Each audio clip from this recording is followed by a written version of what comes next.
my hair, please adjust. Hello everyone and welcome back. Today I thought that I would do a video about some great books to read in October, since October is my favorite month of the year. October means coziness to me. It's the month of the year in which you can really get cozy with your book and your blanket. The weather outside allows for you to stay inside and just enjoy your books. So this video is for you if you want some great recommendations for books to read in October, the best month of the year.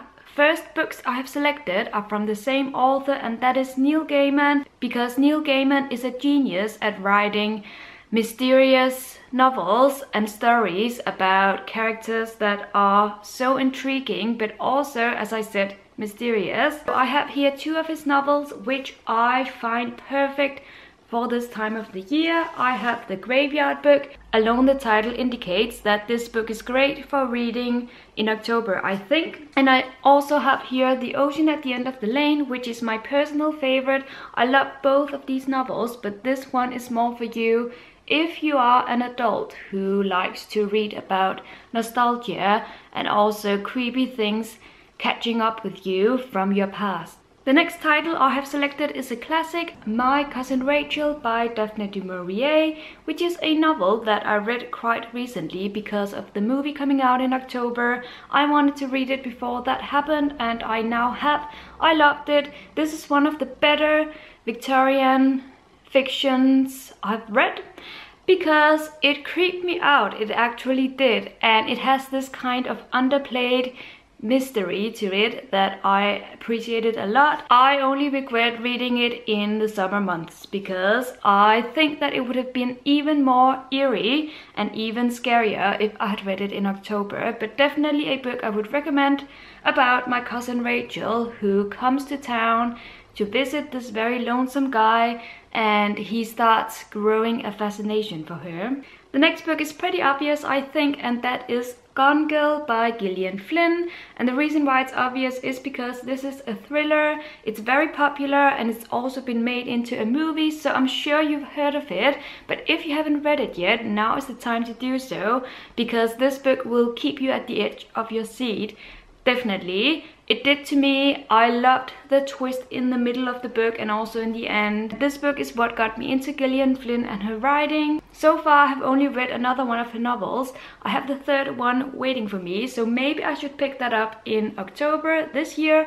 But for now I can tell you that this one is definitely great and definitely a book you must read. The next book is also a classic, which is The Tenant of Wildfell Hall by Anne Bronte. I think that autumn and winter are perfect for reading classics for some reason. I think a lot of you agree with me. It's hard to define why that is, but I think that a lot of classics are set in those months and they feel cozier when reading them in the dark wintry months. So this is one of those that I would recommend that you pick up in October. It is partly an epistolary, but it's also very much a brutal story about Helen, the main character, and her experiences with Wildfell Hall. Come to think of it, I would recommend any book from the Bronte sisters to read in the month of October.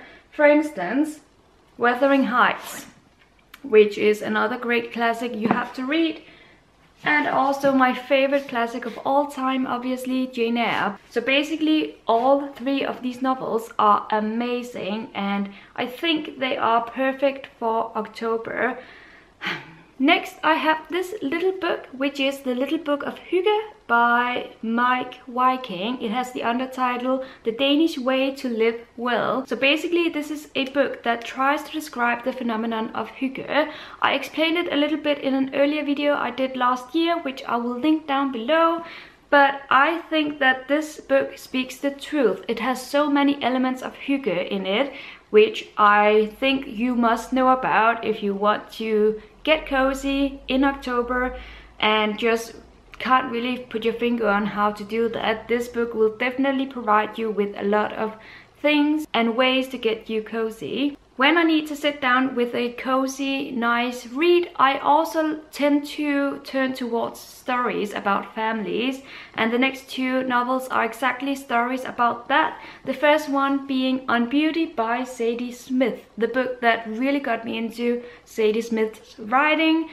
That was hard to say. Sadie Smith's writing. This was actually my bookmark from when I read it, because I read it in Hamburg in the summer, so that's a keen memory. But basically this is a book about a family. It's also about a split family, I would say. It's about racism, it's about adultery, it's about guilt, it's about a lot of things, and I really like the complete picture that we get in this novel. Spool of Blue Thread by Anne Tyler. I have read a lot of Anne Tyler's novels and loved all of them, and I would actually say that all of her novels are appropriate for October, because they are all about families and dilemmas we all find ourselves in. But so far this one has to remain my favorite of hers, and I definitely need to reread it at some point. But for now, let me just tell you that it is a great story about a kind of a dysfunctional family and everyday life with them. I have now reached the very last books that I would like to recommend, which is actually a young adult series. It's very eerie, it's very scary, it's about monsters, and I read it a few years ago and I loved it. It's called the Maladies series by Rick Yancey, and I do know of a few people who didn't really like it.